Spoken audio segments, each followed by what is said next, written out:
Welcome back to the Empowering Family Health podcast. I'm your host, Johann Callaghan. I'm really excited to get the next episode of the Corona Sleep series out to you. It has been a while, and I'm really excited now to get the third episode out to you, which is all about medications and sleep aids and alcohol. So we're going to be talking all about that. But first, if you do like this video, please share this with your friends and family, or if you know that somebody this may help or benefit, please do share this video with them as well. And also do subscribe to my channel if you do want to be notified of any new upcoming videos as well, and to get all the latest videos that I will be posting. So let's get on with the episode.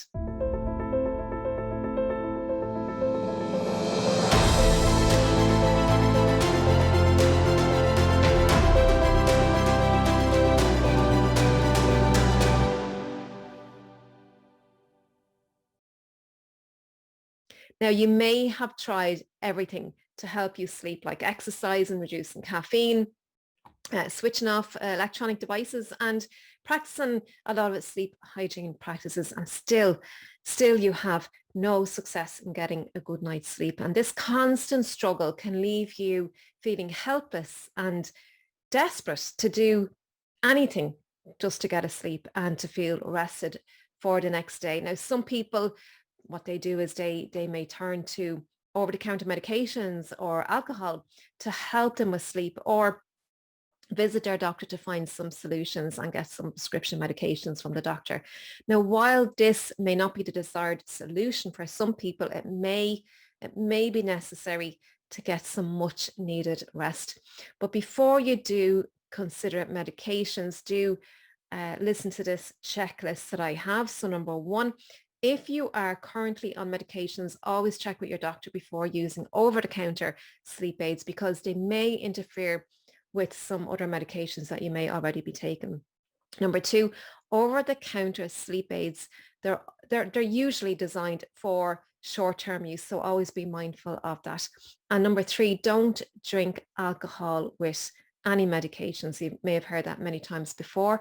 And number four, herbal remedies and natural supplements. These are always a good alternative, but be mindful again that they may interfere with medications if you are currently taking medications, and always seek advice from your healthcare practitioner or your doctor. So medications must be taken properly, otherwise you may not have the desired results. Now, 50% of people who use sleep aids, they're using them incorrectly.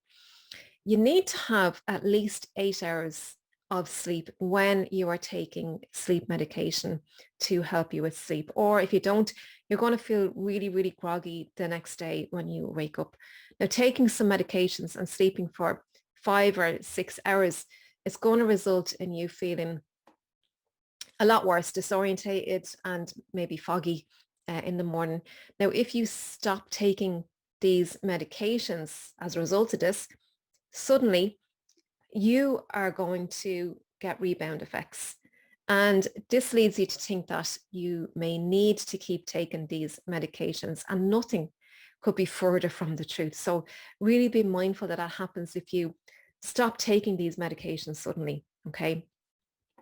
Now, some common over-the-counter medications contain antihistamines as the active ingredient, and these are really used mainly for treating allergies and colds, and they can cause drowsiness because they block histamine, and histamine is a wakeful neurotransmitter. And when medications are taken over a few nights, the brain receptors become less sensitive, obviously because your body is getting used to them, and therefore the effects are less effective, and it may lead you to having to take more or higher doses.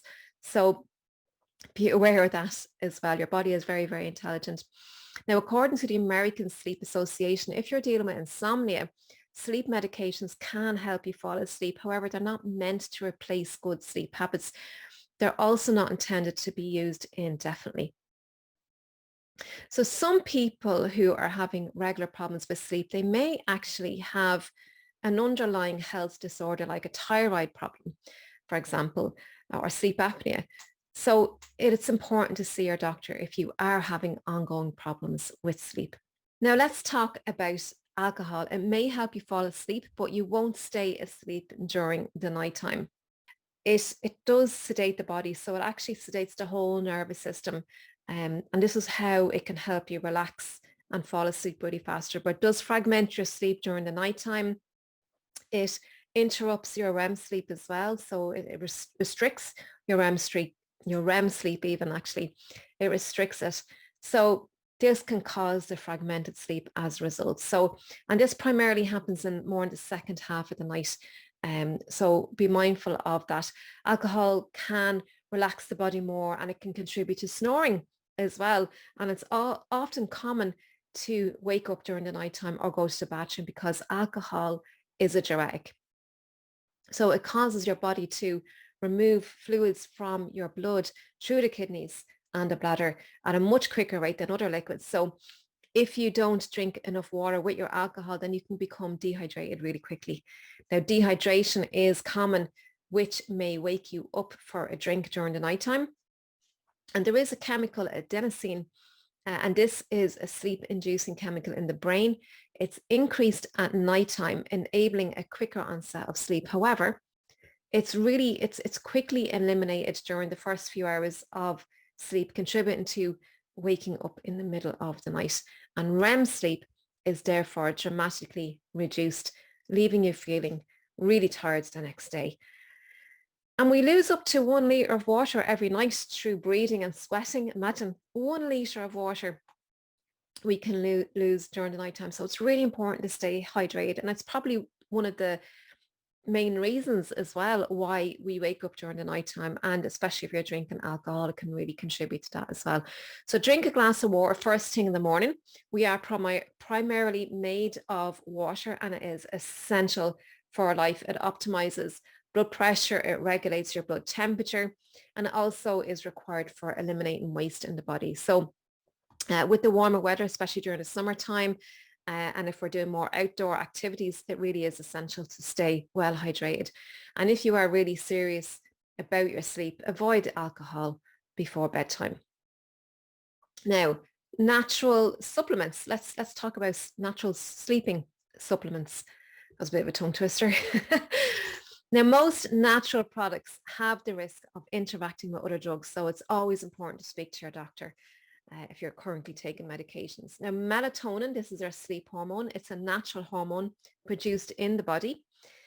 And how much daylight you get affects the amount of melatonin that is made in the body. So when we are exposed to sunshine, this makes serotonin, which we need to make the melatonin for nighttime. A healthy circadian cycle, so this is our 24-hour biological clock. This will help to keep sufficient levels of your melatonin. Now, in the winter time, daylight levels are obviously a lot lower. For some of us, this can affect how much melatonin is made, and it can contribute to the seasonal affective disorder or SAD. And we also know this as the winter blues. And depending on where you live in the world, so if you live more north, further north or further south away from the equator, then you can be more affected by the winter blues. Now, melatonin supplements are sometimes used to help overcome this. And people often use it for jet lag as well, and people who work night shifts. So melatonin really is mainly used to help us get back into sync with our circadian rhythm. So be mindful of that. A lot of people think they can take melatonin for if they're suffering from anxiety, and that's preventing them from sleeping properly. Melatonin is really used for getting you back into sync with your circadian rhythm. So for jet lag or night shift work and anything like that, melatonin is really good for that. But melatonin is a hormone. So I always say to people, check with your doctor again, or make sure you're getting lab tests done to keep an eye on it, because it is a hormone and it can have adverse effects if you take too much.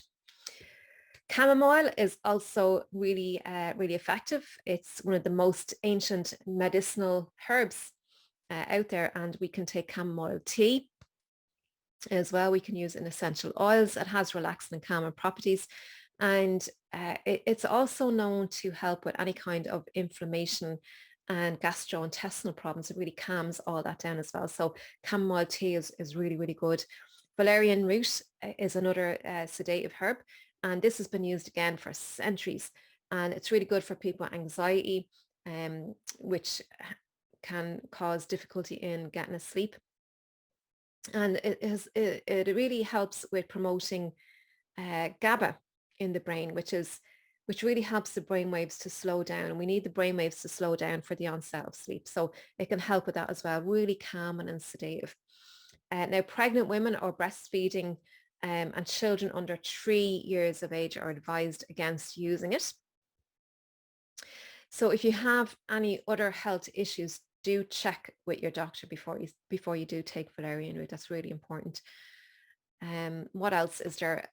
Tryptophan is also something else that you can take. Tryptophan is an amino acid, and we need tryptophan to make our serotonin, which in turn makes our melatonin. So it's in that chain. So tryptophan, it's in milk.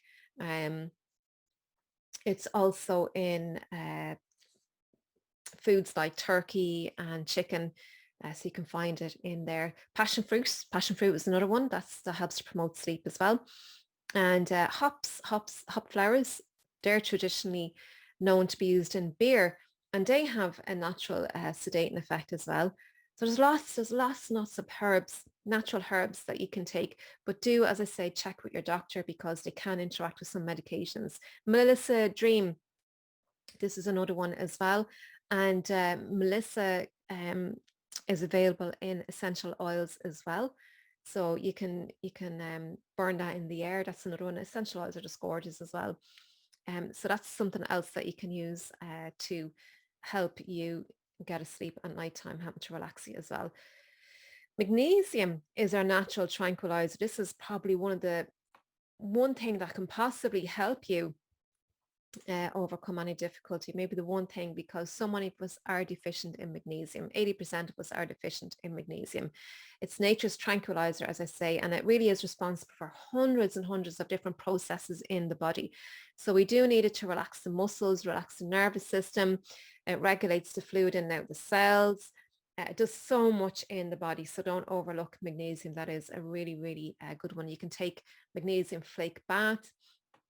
And you can put essential oils onto the flakes. I love doing that as well. And there is magnesium in, what is it? There's magnesium in Epsom salts. Yeah, I couldn't think of that. There's magnesium in the Epsom salts as well. So you can do an Epsom salt bath, but just be mindful with an Epsom salt bath. Epsom salts are really for detoxing the body. So if you're feeling frail or weak, avoid doing an Epsom salt bath because the body is sweating effectively. And this is how you detoxify the body, and it is using energy, and it can leave you feeling faint, especially if you're feeling weak already. So be mindful of that when you're doing an Epsom salt bath. Maybe a magnesium flake bath may be more practical for you. So are sleeping aids right for you? Well, when we are absolutely exhausted and just need sleep, and we're desperate to do anything to get a good night's sleep. So this can be true for many of us, but reaching for over-the-counter sleeping medications, it may not be the answer really. It could be something very simple causing this difficulty, like too much caffeine or using your electronics too much or too late in the night or being exposed to too much blue light, especially late in the evening time. You could be worrying excessively about what someone did to you that day or an upcoming event. Now, sleeping medications will not solve this necessarily because these problems will come up again for you maybe sometime in the future. So it's how we deal with these problems, and this is how our anxiety levels rise. But there is a time and a place for using sleep medications, like after surgery or an extremely traumatic event maybe. Now, sleeping medications really are a temporary solution, and at worst, if they are used too much as a crutch, you may become dependent or even addicted to them. You may say things like, oh, I can't go to bed unless I have this. So notice if you ever say that is a dependency, that is a crutch, and that is not a good place to be in.